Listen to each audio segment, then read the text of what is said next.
Hai Sinemania di mana saja berada. Kembali bersama Basi Bahas Sinema. Di sini kita akan membahas alur cerita film dan drama dari berbagai genre untuk menambah wawasan persinemaan kita semua. Silakan klik tombol subscribe dan jangan lupa nyalakan notif agar tidak ketinggalan bahasan-bahasan sinema kita selanjutnya. Kali ini Basi akan melanjutkan rangkuman drama silat Mandarin Handsome Sibling episode 22-24. Bagi yang belum nonton episode sebelumnya, link video ada di kolom deskripsi ya guys. Oke, mari kita mulai bahasannya. Pada episode sebelumnya sudah diceritakan bahwa Shoyu yang pingsan diselamatkan oleh Luo bersaudara. Mereka menyembunyikan Shoyu di sebuah rumah bordir di kota Jiangnan. Di rumah bordir itu, Shoyu bertemu dengan Murongju yang lupa ingatan. Ketika Shoyu menggoda Murongju, ia ditangkap oleh Heizizu dan dibawa ke tengah hutan. Dia digantung oleh Heizizu di sebuah pohon. Tapi Shoyu tidak takut, karena dia tahu bahwa Heizizu tidak suka membunuh sembarang orang. Sementara Shoyu merasa tidak melakukan kejahatan apapun. Heizizu meninggalkan Shoyu yang digantung terbalik. Tapi Shoyu mengatakan bahwa jika dia mati, maka Heizizu tak akan tahu siapa Nona Meng sebenarnya. Pancingannya pun mengena. Heizizu kembali mendatangi Shoyu. Heizizu memutuskan tali yang menggantung Shoyu. Kemudian dia menceritakan kisahnya berjumpa dengan Nona Meng.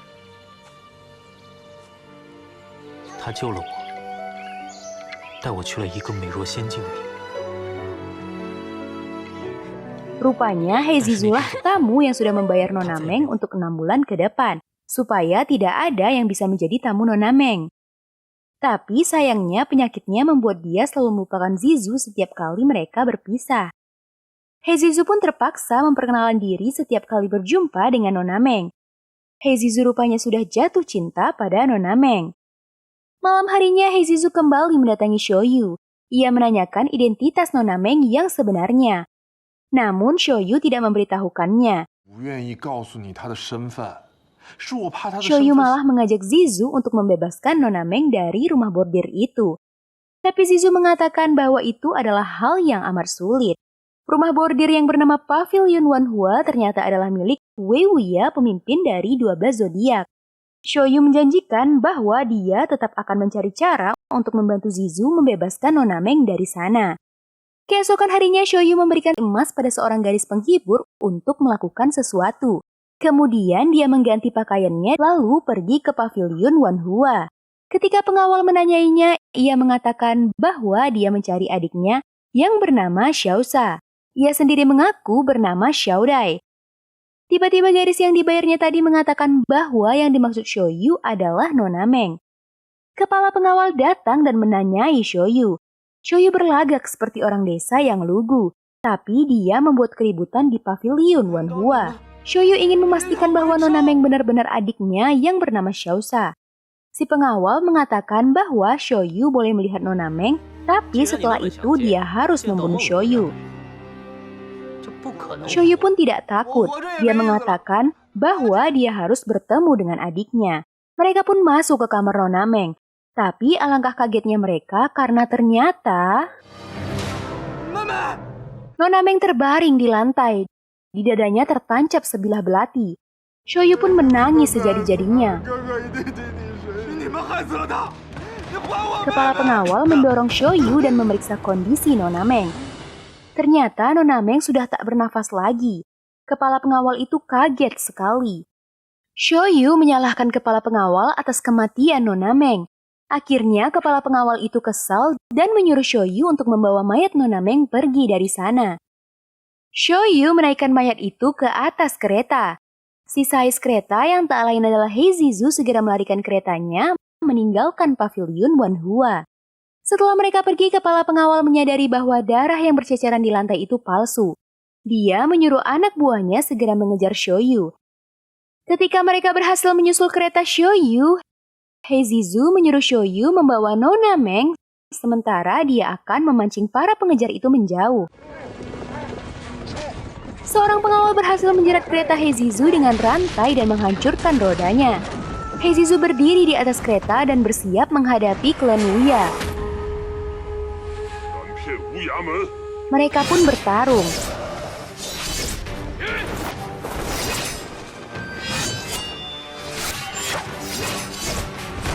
Karena musuh terlalu kuat, Heizizu pun melarikan diri dari tempat itu. Shoyu membawa Murongju ke sebuah pondok di puncak bukit. Setelah beberapa lama, Heizizu pun muncul di sana.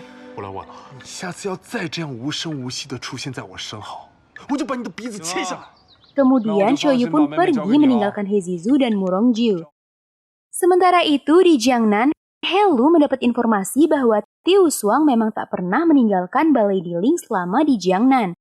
Wauke mulai berpikir bahwa pembantaian di biro Shuangxi dilakukan oleh orang lain. Wuke bersama Xinlan kembali menemui pengurus kuda di biro Shuangxi. Pengurus kuda mengatakan dia menemukan daun merah yang sepertinya bukan berasal dari sekitar biro Shuangxi. Kemudian dia bercerita lagi. Ketika kejadian, dia seperti mendengar bunyi lonceng Sun King yang biasa digunakan oleh para pendeta Tao. Tanpa disadari oleh mereka bertiga, seorang bercadar memperhatikan mereka dari atas atap. Keesokan harinya, Wuke dan Xinlan mencari pohon berdaun merah di sekitar Jiangnan. Mereka sampai di kuil Tianjing yang sudah ditinggalkan penghuninya. Banyak daun-daun merah yang berserakan di sana. Sepertinya si pembunuh memang tinggal di sekitar kuil. Wuke memberikan sebuah seruling kepada Xinlan dan menyuruhnya meniup seruling itu jika dalam bahaya. Kemudian mereka pun masuk ke dalam kuil.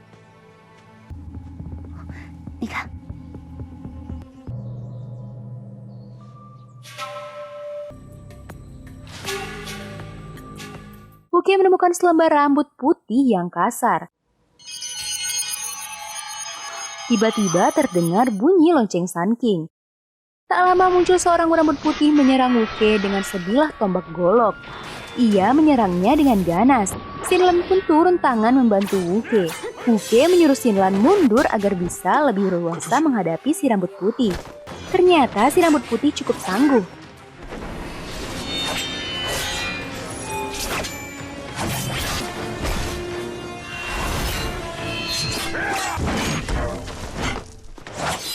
Pertarungan pun bergeser keluar kuil. Wuke bersiap untuk menggunakan jurus andalannya. Jurus pedang Phoenix pun diluncurkan. Sayangnya Wuke kurang pengalaman. Sebuah tendangan yang kuat menghantam dadanya. Wuke tersungkur di tanah. Si rambut putih mencekik lehernya dan mendesaknya ke dinding kuil. Xinlan datang membantu. Tapi dengan mudah si rambut putih menjatuhkannya. Ia melemparkan Wuke ke sebuah tiang. Wuke pun muntah darah. Dia terluka dalam. Orang bercadar yang sedari tadi memperhatikan pertempuran kembali membunyikan loncengnya itu. Si rambut putih menjadi semakin garang. Ia menyerang Wuke sekuat tenaga. Wuke berusaha menahannya dengan tenaga telapak putarnya. Ternyata itu tak bisa menahan pukulan si rambut putih. Wuke kembali dijatuhkan. Xinlan mengenal pukulan si rambut putih adalah jurus pukulan 100 auman. Xinlan bangkit dan menyerang si rambut putih dengan jurus yang sama.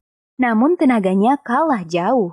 Xinlan pun terlempar. Si rambut putih mengejar dan hendak menghabisinya. Ketika si rambut putih mencekik lehernya, Xinlan sangat yakin bahwa si rambut putih adalah ayahnya, singa gila Tizen. Singa gila terhenti sesaat dia memperhatikan liontin giok di kalung Xinlan. Tiba-tiba terdengar kembali bunyi lonceng Sun King. Singa gila menarik Xinlan menjauh dari kuil. Mereka berhenti di sebuah hutan. Singa gila akhirnya mengenali Xinlan sebagai putrinya. Singa gila pun menceritakan kisahnya. Pada suatu hari dia menyelamatkan seorang pendekar yang hampir terbunuh oleh musuh. Pendekar itu mengajak singa gila ke rumahnya dan menjamunya minum arak. Ternyata dia meracuni singa gila. Kemudian dia menanamkan 18 akupuntur hipnotis yang bisa dikendalikan dengan bunyi lonceng Sun King. Setiap singa gila mendengar lonceng itu, maka dia tak bisa mengontrol dirinya. Dia hanya tahu melaksanakan perintah si pemegang lonceng.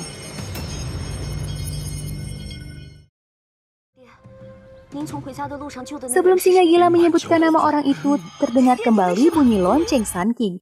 Singa gila kembali kehilangan kontrol dirinya. Xinlan yang melihat ayahnya sudah seperti kerasukan pun segera melarikan diri. Singa gila mengejar putrinya untuk membunuhnya. Ketika singa gila berhasil mendapatkan Xinlan, ternyata hubungan ayah dan anak cukup untuk membuat singa gila mampu menahan diri. Xinlan pun mengeluarkan seruling yang diberikan Wuke dan meniupnya. Wuke muncul di sana dan langsung menyerang singa gila. Singa gila muntah darah dan tumbang. Para pengawal istana Yuhua pun muncul di sana. Keesokan harinya, Jiang Bihe mengunjungi Wuke di kediaman Duan. Kali ini Wuke tidak menceritakan hal yang sebenarnya pada Jiang Bihe. Wuke menyuruh Helu dan Hua Suang untuk waspada pada semua orang. Pada hari ke-7 kematian Tiu Suang, Zhao Shanling mengadakan upacara peringatan di Balai Diling. Luo bersaudara juga hadir ke sana. Mereka dikejutkan oleh Shoyu yang melakukan penyamaran. Ternyata Shoyu mempunyai rencana. Dia masuk ke dalam dan menangisi Tiu Suang di depan tempat pemujaan.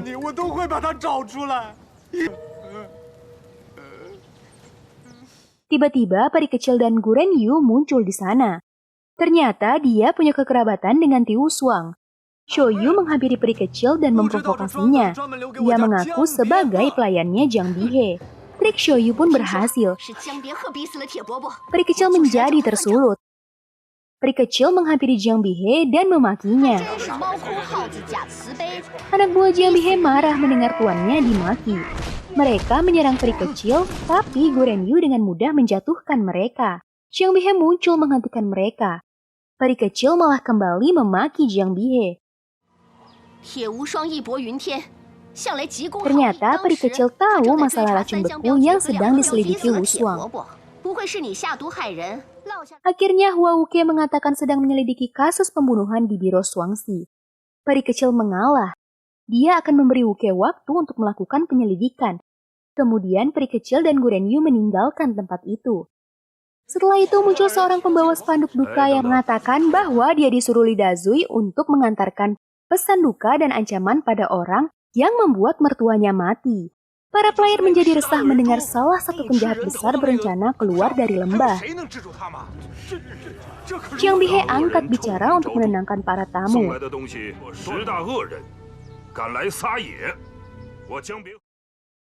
Setelah itu si pembawa spanduk meninggalkan tempat itu. Shoyu pun segera mengikutinya. Shoyu bertanya siapa yang menyuruhnya. Tapi pembawa spanduk itu tak mau berbicara. Shoyu segera menyerangnya.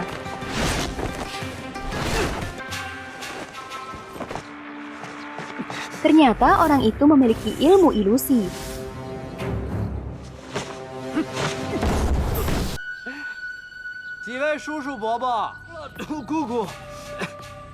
Shoyu merasa itu adalah Tu Jiao Jiao. Dia berlari mengejar sebuah bayangan. Tapi ternyata dia bertemu dengan peri kecil dan Guren Yu. Peri kecil menyerang dengan cambuknya. Akhirnya dia ditangkap oleh peri kecil dan Guren Yu. Peri kecil yang sudah curiga dari awal melucuti penyamaran Shoyu. Kedua orang itu sedang mencari keberadaan Murongju. Tapi dasar Shoyu, dalam keadaan terikat seperti itu, dia masih saja mengejek peri kecil. Peri kecil pun menjadi marah dan menendangnya. Kemudian peri kecil menyeret Shoyu di belakang kuda dan membawanya ke tengah hutan. Akhirnya Shoyu mengatakan bahwa dia tahu di mana Murongju berada. Peri kecil menghentikan kudanya. Shoyu pun membawa mereka ke gubuk di puncak bukit. Tapi mereka tidak menemukan siapapun di sana. Peri kecil yang merasa dipermainkan mengikat Shoyu di tiang gubuk itu. Kemudian peri kecil mengoleskan sari bunga ke wajah Shoyu dan menyumpal mulutnya dengan kain. Tak lama kemudian datang segerombolan lebah menggigiti wajah Shoyu. Akhirnya Guren Yu membantu Shoyu mengusir lebah-lebah yang merebutinya. Peri kecil pun setuju melepaskan Shoyu dengan syarat Shoyu harus menemukan Murongju dalam 3 hari dan membawanya ke penginapan Fulai. Peri kecil memberi Shoyu racun yang akan bereaksi setelah 3 hari supaya dia tidak berani melarikan diri. Lalu peri kecil dan Guren Yu meninggalkan tempat itu. Shoyu mencari Hezizu dan Murongju di hutan sekitar pondok. Akhirnya ia menemukan mereka berdua. Shoyu berencana mengantar Murongju pada keluarganya. Tapi Hezizu terlihat sedih. Kali ini Xiaoyu terlihat lebih 他是武 dewasa. 林第一世家的9000金，我是见不得人。我问你，他每天跟你重新认识之后过得开心吗？我看这个9000金这辈子， Dia 遇不 bisa 到比你对 menasehati 他 dan 更好的人了。 membangkitkan kembali semangat Heijizu. Lalu mereka menuju penginapan Fulai. Sesampainya di sana, Xiaoyu mengatakan pada pelayan bahwa dia ingin menemui seorang tamu wanita yang selalu menggunakan pakaian merah. Tiba-titiba Xiaoyu mendengar pengunjung 这配 restoran 得上是武 memuji-muji 林第一 Jiang 大侠 Bihe. 呀，能称得上第一大侠的，除了江别 Dia 鹤， menjadi emosi dan mengajak Heijizu juga Murongju untuk membongkar kejahatan Jiang Bihe. Xiaoyu menunda rencana untuk mengantarkan Murongju pada peri kecil. Xiaoyu kembali ke kediaman Duan. Duan San yang selama ini amat merindukannya pun menjadi amat senang. 这帮我一个忙。你说， Xiaoyu menanyakan tentang ayah dan anak Jiang pada Duan San. Duan San mengatakan bahwa Jiang Yulang sudah 2 hari tidak terlihat di kediaman Duan. Xiaoyu meminta Duan San memberitahukannya jika melihat Jiang Yulang. Xiaoyu juga meminta Duan San menunggunya di halaman belakang rumah setelah hari gelap. Setelah itu Xiaoyu kembali ke pondok di bukit untuk menceritakan rencananya dengan Heijizu. Xiaoyu kemudian menghampiri Murongju dan memintanya menulis surat untuk keluarga Murong. Sepertinya Xiaoyu berencana untuk membenturkan Jiang Bihe dan keluarga Murong dengan mengumpankan Murongju. Heijizu menjadi marah dan tak setuju.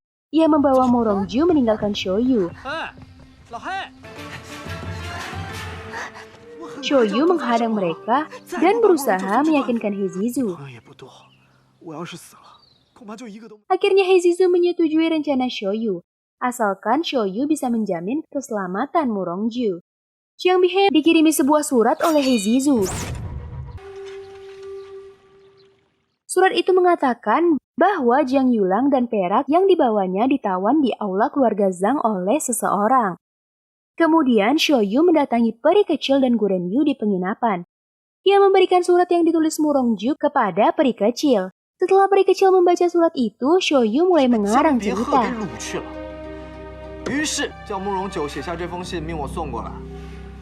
Peri kecil menyuruh Gurenyu menghubungi semua keluarga Murong. Malam harinya kedua kakak Murongju sudah berada di penginapan. Peri kecil membawa Xiaoyu ke sana. Xiaoyu pun 江别 kembali 鹤是 mengarang 江湖中 cerita. 赫赫有名的大侠。你说江别鹤是为情才掳去九妹， 所以江别鹤现在得不到人，当然就想得。 Walau kedua perempuan itu tidak terlalu mempercayai Xiaoyu, tapi mereka berniat untuk mencari kebenaran di balik itu semua. Heijizu mengantarkan Murongju kepada Duan San yang tak tahu apa-apa. Duan San mengikuti perkataan Heijizu untuk membawa Murongju ke kamar Jiang Bihe. Ketika melihat wajah Murongju yang cantik, Duan San menjadi cemburu. Tapi ketika Murongju mengatakan bahwa dia sudah punya suami bernama Xiaodai, Duan San jadi melunak kembali. Sementara itu, rombongan Murong pun mulai bergerak. Mereka sampai di aula pemakaman keluarga Zhang. Ternyata mereka sudah dikepung oleh orang-orang bertopeng. Kakak kedua Murong menyerang dengan senjata rahasia. Tapi dengan mudah, orang bertopeng yang tak lain adalah Jiang Bihe menggagalkan serangan itu. Perdebatan mereka sesuai dengan yang sudah direncanakan Xiaoyu. Masing-masing merasa bahwa yang di depannya adalah musuh.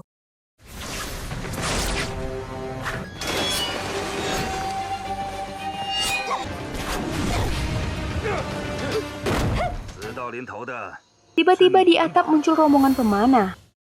Tempat itu sudah terkepung. Jiang Bihe berhasil menyandra peri kecil.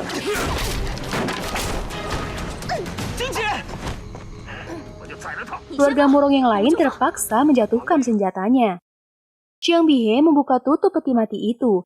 Tampaklah kepingan perak yang diperebutkan. Tiba-tiba,